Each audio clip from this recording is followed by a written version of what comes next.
नमस्कार, मी स्नेहा. आपण पाहताय जय महाराष्ट्र न्यूज या बुलेटिनमध्ये आपलं स्वागत. आपण सुरुवातीला घडामोडींचा वेगवान आढावा घेणार आहोत. त्यातही आता पाहूयात राजकीय क्षेत्रातल्या घडामोडी राजकारण सुपरफास्टमध्ये.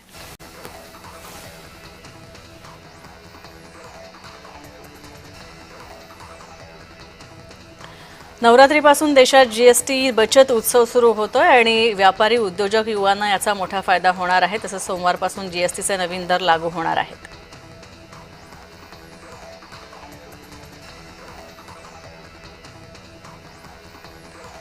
टीव्ही, फ्रिज, गाड्या, घर, बाईक, पर्यटन स्वस्त होणार आहे. जीएसटी कमी झाल्यानं स्वप्न साकारता येणार असून पंतप्रधान नरेंद्र मोदी यांच्या निर्णयामुळे देशवासियांना दिलासा मिळाला.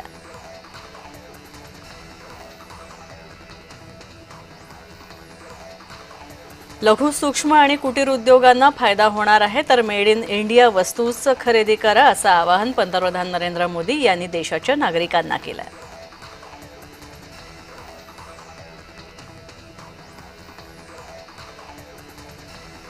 जीएसटी दर कपात हा सर्वसामान्यांच्या समृद्धीचा महामार्ग आहे आणि वस्तूंवरील कर कमी झाल्यामुळे खरेदी क्षमतेमध्ये वाढ होणार आहे. तसंच नव्या जीएसटी दरांबाबत अशी प्रतिक्रिया प्रशांत ठाकूर यांनी दिली आहे.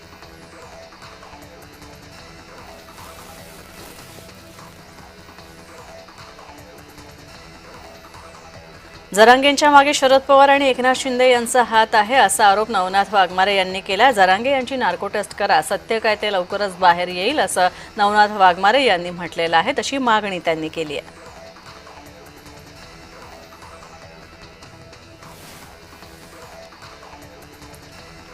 ओबीसी नेते लक्ष्मण हाकेंसंदर्भातील ऑडिओ क्लिप सध्या सोशल मीडियावर चांगलीच व्हायरल होते. ऑडिओ क्लिपमध्ये हाकेंना पैशांची ऑफर दिल्याचा उल्लेख करण्यात आलेला आहे. मात्र हाकेंनी संबंधित व्यक्तीस ड्रायव्हरचा यूपीआय नंबर दिला. त्यानंतर मात्र तरुणाने हाके यांना चांगलीच समज दिली असं सांगितलं जात आहे.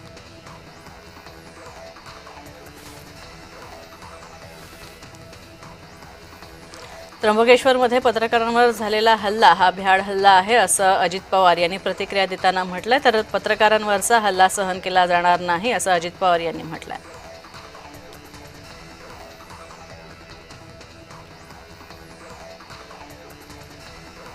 सोलापूरमध्ये शरद पवार गट आक्रमक झालेला आहे. गोपीचंद पडळकर यांच्या विरोधात आंदोलन करण्यात आलं आणि जोरदार घोषणाबाजी देखील करण्यात आली. तर जयंत पाटलांच्या समर्थकांकडून प्रति आंदोलनातून उत्तर देखील देण्यात आलं. प्रति आंदोलनामुळे वातावरण चांगलंच तापल्याचं पाहायला मिळालं.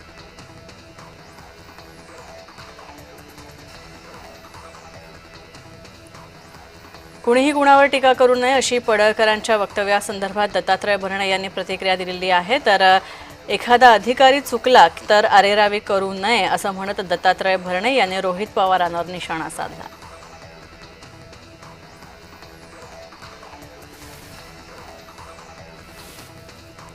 नाशिकमधील कामांची गिरीश महाजन यांनी पाहणी केली. त्यांचा आढावा घेतला. तसंच रस्त्यावरील खड्डे बुजवण्याच्या कामांची पाहणी केली गेली. गेल्या अनेक दिवसांपासून शहरातील रस्त्यांवर पडलेल्या खड्ड्यांमुळे नाशिककरांना मोठ्या प्रमाणात गैरसोयीचा सामना करावा लागतोय.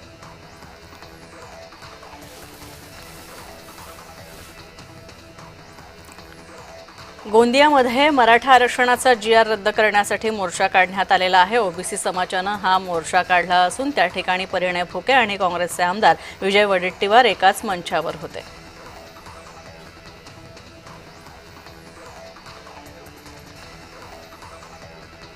भंडारा जिल्ह्याचे पालकमंत्री डॉक्टर पंकज भोयर यांनी भंडारा इथं पहिला जिल्हास्तरीय जनता दरबार पार पडला. तर पालकमंत्र्यांच्या जनता दरबाराला उत्स्फूर्त प्रतिसाद मिळाला. पालकमंत्री जनता दरबार पोर्टलचंही उद्घाटन करण्यात आलं.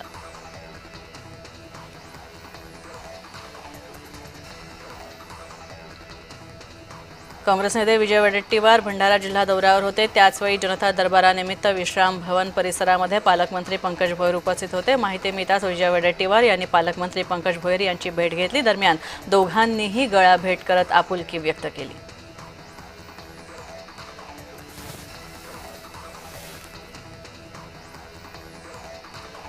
सत्ता नसल्यामुळे रोहित पवार हे चिडचिड करतात. युवा नेतृत्वानं असं चिडचिड करत वागणं उचित नाही. मंत्री गुलाबराव पाटील यांनी रोहित पवारांना टोला हाणलाय. रोहित पवार आमसभेमध्ये अधिकाऱ्यांवर चिडले होते. यावरून गुलाबराव पाटलांनी प्रतिक्रिया दिली.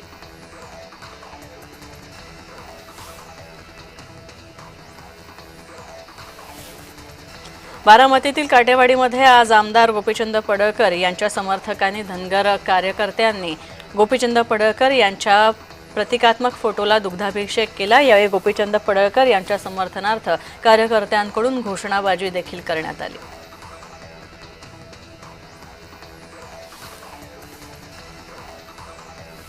बुलढाण्यात अतिवृष्टीमुळे बाधित झालेल्या शेतजमिनीची बांधावर जाऊन प्रतापराव जाधव यांनी पाहणी केली। पूरग्रस्तांसंदर्भात आरोग्य सेवेसाठी केंद्र सरकारने सावक रथ मोबाईल आरोग्य सेवा सुरू केली आहे अशी माहिती त्यांनी दिली आहे।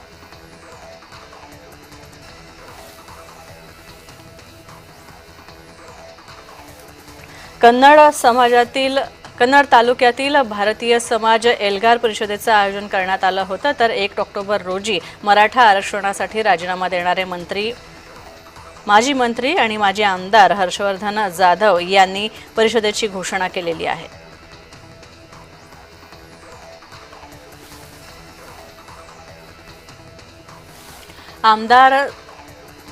आदिवासी समाजामध्ये कोणाचीही घुसखोरी होणार नाही, तसंच आदिवासींवर अन्याय होणार नाही असा ठाम विश्वास राज्याचे आदिवासी विकास मंत्री अशोक उईके यांनी व्यक्त केलाय। मुख्यमंत्री तसंच दोन्ही उपमुख्यमंत्री आदिवासी समाजाच्या पाठीशी भक्कमपणे ठामपणे उभे आहेत असं मंत्री उईके यांनी स्पष्ट केलं।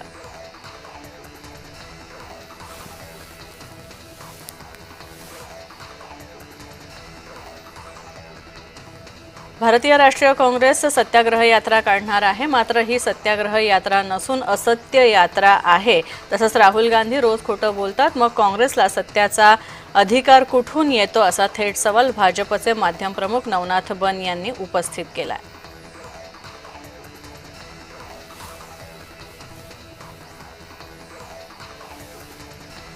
शिवसेना नेते सदा सरवणकर यांनी वादग्रस्त वक्तव्य केलेलं आहे, त्यामुळे वाद निर्माण होण्याची शक्यता आहे। आमदार असताना 2 कोटी मिळायचे, आता आमदार नसताना देखील 20 कोटी रुपये मिळतात असं सदा सरवणकर यांनी म्हटलेलं आहे।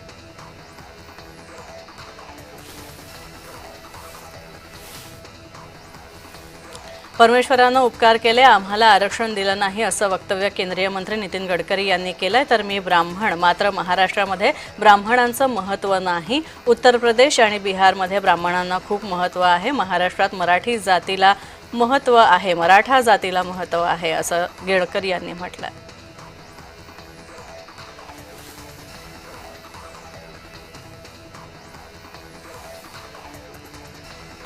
बोलण्यापूर्वी आपली उंची हर्षवर्धन सपकाळ यांनी तपासावी असं चंद्रशेखर बावनकुळे यांनी म्हटलेलं आहे। तर देवेंद्र फडणवीस जातीपातीचा आधार घेऊन नाही तर कर्तृत्वाने मोठे झाले आहेत असं चंद्रशेखर बावनकुळे यांनी म्हटलं।